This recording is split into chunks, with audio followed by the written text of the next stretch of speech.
Imagine curar uma doença genética fatal, preparar o corpo para combater o câncer, acabar de vez com a AIDS. O maior avanço da ciência no ano passado abre portas para tudo isso e muito mais.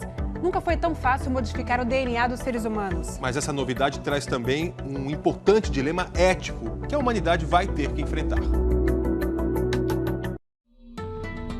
7 bilhões de seres humanos, cada um de um jeito, cada um com seu próprio DNA.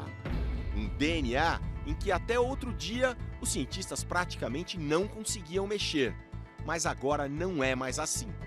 Vamos entender por quê? Todos nós, e os animais, e as plantas, somos formados por células. E é claro que essas células são microscópicas. Dentro delas fica o núcleo. E dentro do núcleo, tudo enrolado, fica guardado o DNA. E é ele que armazena toda a informação genética. O DNA tem um formato como se fosse uma escada em caracol, a chamada dupla hélice. E ele é formado principalmente por 4 substâncias que a gente chama pelas iniciais: A, T, C, G.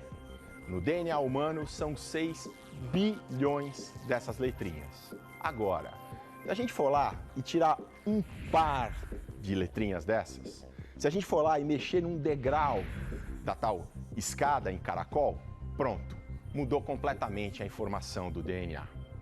Bom, qual é a novidade? Por que a gente está fazendo essa reportagem? É porque nunca foi tão fácil, tão preciso, tão rápido e tão barato mexer no DNA. Pela primeira vez na história, o próprio DNA vira um alvo para a medicina. A nova técnica é conhecida por uma sigla em inglês, CRISPR. Tá vendo esse tubinho com um líquido dentro? O líquido é o CRISPR. Ele é uma mistura de material genético com uma proteína.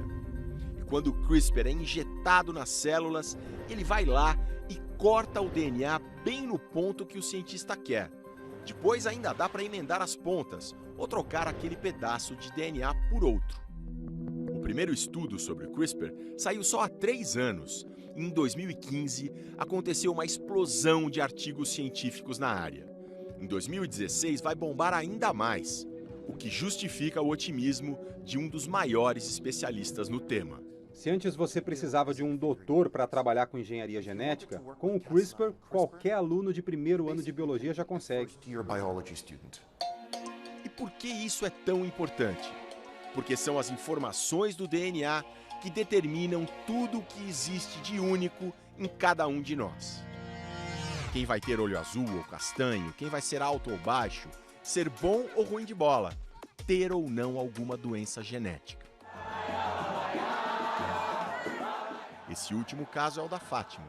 Quem vê essa babá aposentada, assim, sambando feliz, não imagina que ela sofre de uma doença fatal. Fátima, você tem a doença falciforme, né? Tem a doença falciforme. Essa doença genética prejudica a circulação. Vamos supor que a sua veia é a Avenida Paulista e acontece um acidente, para tudo. O acidente é onde o sangue entrelaçou e o resto é onde o sangue foi parando, causando fortes dores, que só passa com morfina. Mas esse sofrimento pode estar com os dias contados, graças ao CRISPR, como explica este professor da USP. É possível, por exemplo, obter células doentes do próprio paciente, né? Fazer esta correção no laboratório, utilizando a técnica do CRISPR, e devolver essas células corrigidas geneticamente para o mesmo paciente. Este mesmo princípio, retirar células, mudar o DNA, os genes delas e devolver para o corpo, pode funcionar também em outros avanços importantes, como curar a AIDS. Nesse caso, o CRISPR seria usado para deixar as células de defesa com resistência ao vírus HIV. No laboratório da Califórnia, os primeiros resultados são positivos. É um horizonte imenso que está se abrindo. Eu honestamente vejo um futuro em que você possa editar um gene para proteger uma pessoa de um ataque cardíaco. Outro uso muito interessante seria contra o câncer. Uma pessoa poderia ser tratada com células de defesa alteradas geneticamente para atacar um tumor. Até aí, tudo ótimo. O que a gente está descrevendo é um futuro promissor. Mas existe também um outro possível uso que que se pode fazer da manipulação do DNA. E esse é muito polêmico. Como o CRISPR é muito mais eficiente, passa-se a vislumbrar, né, a utilização dessa técnica para, de fato, alterar geneticamente embriões. Embriões humanos. Já imaginou se os pais pudessem encomendar um bebê programado exatamente do jeito que eles querem? Não estamos mais no campo da ficção científica. Funcionaria assim: juntando o espermatozoide do pai e o óvulo da mãe, por fertilização in vitro, seria obtido um embrião. E a partir daí começaria a encomenda. Alterar o DNA para o bebê ter olhos de uma determinada cor, para ser um grande atleta, para ser super inteligente, para não carregar genes ligados a alguns tipos de câncer, seriam os super bebês. Não existe nenhum obstáculo técnico para usar o CRISPR em um embrião humano. E uma equipe chinesa já fez isso. Mexeu no DNA de células de embriões só para ver se dava certo. Deu, só em algumas células, mas foi o suficiente para ver que a experiência é possível. Mas se um dia isso for feito para valer, deixando os embriões se desenvolverem até virarem pessoas, o debate é profundo. Primeiro que está se mexendo no DNA de um embrião sem o consentimento prévio desta pessoa que vai ter esta alteração. E o segundo é que essa alteração vai ser passada de geração para geração caso esse indivíduo venha a ter filhos. Os cientistas deveriam fazer um acordo para não aplicar isso em embriões humanos. Não uma proibição total, mas uma moratória, para que, antes de tudo, os cientistas e a sociedade conversem sobre isso. Como vai ser o futuro? Seres programados, geneticamente superiores, andando pelas ruas? Isso vai demorar, se é que um dia vai acontecer. Mas a revolução do CRISPR na medicina já é realidade. Pode mudar a vida de pessoas como a Fátima, que tem a doença falciforme no sangue.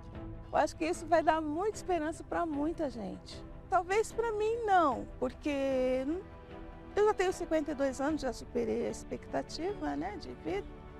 Mas para as crianças que estão nascendo hoje, eu acho que para essas crianças a possibilidade de uma cura não pode ser descartada. O CRISPR é um fato consumado, é uma realidade. Agora não existe mais volta.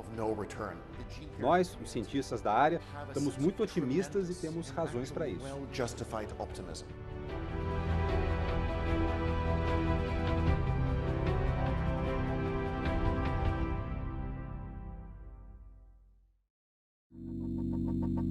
Let it go, make my body go, make our bodies high.